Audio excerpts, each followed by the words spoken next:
بالله من الشيطان الرجيم. بسم الله الرحمن الرحيم.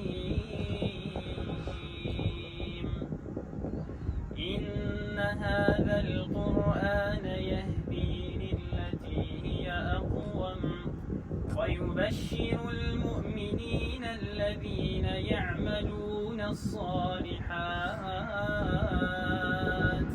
أن لهم أجرا كبيرا، وأن الذين لا يؤمنون بالله وباليوم الآخر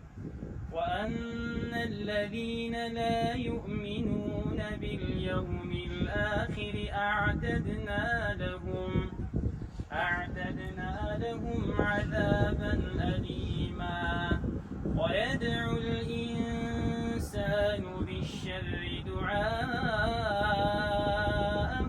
بالخير، وكان الإنسان عجولا. وجعلنا الليل والنهار آيتين فمحونا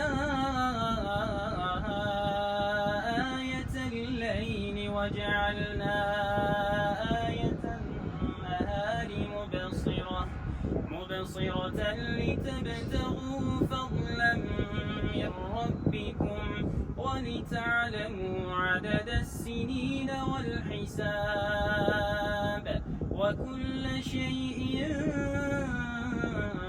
فصلناه تفصيلا.